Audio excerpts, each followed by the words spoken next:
हमारे सभी साथियों का एक प्रश्न है और जिन्होंने मॉडिफाइड किए करने का अपने प्रयास किया होगा आरआरबी एनटीपीसी में या किसी भी आरआरबी में एग्ज़ाम या फार्म भरते वक्त, तो यहाँ पे हमारे एक साथी हैं जिनका एक प्रॉब्लम है। हम उसको सॉल्व करने का प्रयास करेंगे। आप अगर आपके साथ ऐसी कोई घटना हुई है तो ज़रूर हमारे साथ शेयर करिएगा।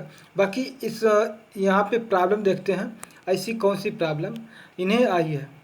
तो यहाँ बताया है इन्होंने कि इन्होंने यह एनटीपीसी ग्रेड यानी गार्ड 3 का बाय मिस्टेक इन्होंने मॉडिफिकेशन वाला जो सेक्शन है या लिंक है उसको इन्होंने खोल दिया है। और यहाँ पे उन्होंने यहाँ पे देखा कि उन्होंने पूरा प्रोसेस जो करना है उन्होंने सब किया। उसके बाद उन्होंने इसको फाइनल सबमिट भी कर दिया, लेकिन इन्होंने अभी पेड नहीं किया है क्योंकि इनको पेमेंट करना पड़ेगा। तो हम इसी बात करने वाले हैं कि अगर मान लीजिए इन्होंने कोई करेक्शन नहीं किया और इन्हें ज़रूरत भी नहीं है करेक्शन की, तो क्या अगर ये पेमेंट नहीं करते हैं इनके फार्म के साथ क्या होगा, इनका जो एप्लीकेशन है क्या एक्सेप्ट होगा या इसे रिजेक्ट यानी रद्द कर दिया जाएगा। तो हम इसी पर बात करने वाले हैं, हम इसे पूरा प्रूव करेंगे।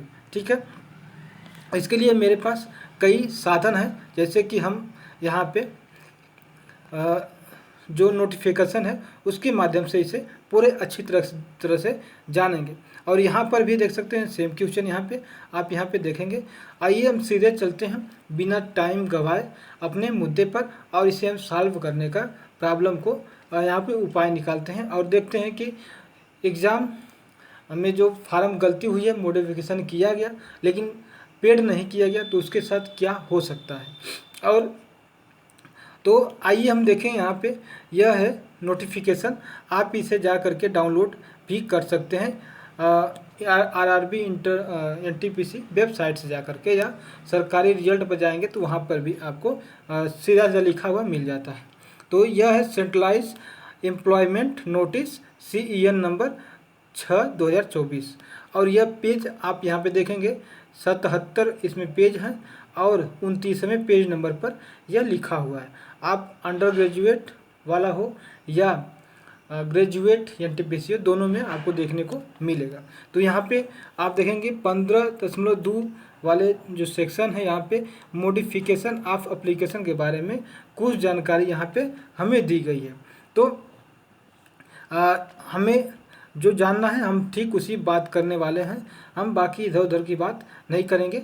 वैसे भी इसमें कुछ जानकारियाँ ऐसे है कि आपको 250 रुपये आपको पर मॉडिफिकेशन पर देना पड़ेगा। आप कई बार मॉडिफिकेशन कर सकते हैं, एक बार दो बार, लेकिन हर बार 250 रुपये आपको पेमेंट करना होगा, तभी आपका वह जो मॉडिफिकेशन है वह अप्लाई होगा यानी फुल उसको माना जाएगा। तो यहाँ पे देखिए एक चीज़ लिखा है, इसे हम पढ़ते हैं और समझते हैं। The modification fees is to be paid by all candidate in irrespective of community and category. तो आपको बताया जा रहा है कि आपको जब मॉडिफिकेशन करेंगे तो सभी कैंडिडेट्स को कम्युनिटी यानी जो आप SC OBC ये सब चेंज करते हैं, तो यहाँ पे इसको करने के लिए आपको फीस भी यहाँ पे भरना ही पड़ेगा। साथ में आप देखिए अगर आप यह चेंज करते हैं तो सेम टू सेम लिखा गया यहाँ पे अभी कि SC ST या UR या OBC जनरल अगर आप चेंज करते हैं तो आपको यहाँ पे 250 रुपये क्या करना होगा, मॉडिफिकेशन फ़ी के रूप में ऐड करना होगा, वहाँ पे पेमेंट करना होगा। इसके अलावा in case of failure to do so, यहाँ देखिए ये महत्वपूर्ण बात है, हम यहीं पे यही मेन हमारा है और इसी को हम समझाने के लिए आपको पूरा यह वीडियो बनाए हैं कि in case of failure to do so, इस स्थिति में यदि आप यह करने में फेल हो जाते हैं, असफल हो जाते हैं, मतलब आपने मॉडिफिकेशन तो किया लेकिन पेमेंट नहीं किया, पेमेंट करने में आप फेल हो जाते हैं, असफल हो जाते हैं, तो क्या होगा कि his modified application will not be accepted. आपका जो मॉडिफाइड यानी करेक्शन जो किए थे एप्लीकेशन में वह एक्सेप्ट नहीं होगा। ठीक है। लेकिन जितना आपने पेमेंट किया है उतना तो आपका एक्सेप्ट है, उस पर आपका लीगल यानी जो कार्यवाही है वो आगे की जाएगी, उसे देखा जाएगा। अगर जहाँ तक उनके मतलब सीमा में है, अगर आपका सही सही फार्म भरा हुआ है तो वो आपका एक्सेप्ट कर लिया जाएगा, चाहे आपने जो मॉडिफिकेशन में चेंज करना चाहते थे वह रहे या ना रहे, मतलब ये अलग की बात है।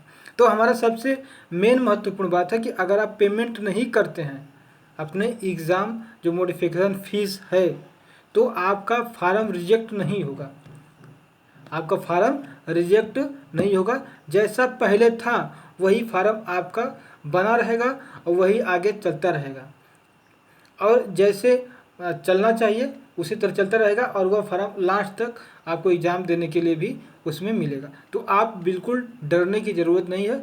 आप अपने कोर्स पर, अपने तैयारी पर पूरा का पूरा फोकस ध्यान केंद्रित करते रहिए और अपनी तैयारी को मजबूती से आगे बढ़िए लेकर के, ठीक है। तो मेरा कहने का मतलब यही था। और यहाँ पे देखिए हर जगह लिखा है in case of failure to do so his modified application will not be accepted. तो आपका जो मॉडिफाइड एप्लीकेशन है ना वो आपका एक्सेप्ट नहीं होगा, मतलब कि आपका पहले वाला तो एक्सेप्ट रहेगा। तो यह डरने की बात नहीं है। तो अगर आपके साथ ऐसा कुछ हुआ है तो ज़रूर हमारे साथ शेयर करिए। कोई नई जानकारी है, आपको क्या लगता है इसके बारे में कि ये सही है या इसके बारे में भी कुछ ऐसे अपवाद हैं, तो आप ज़रूर हमारे साथियों को और हमें भी आगाह करिए और बताइए। तो हो सकता है मैं अगर अच्छा लगा तो उस पर भी वीडियो लाने का प्रयास करूँगा और लाऊँगा भी। तो जय हिंद,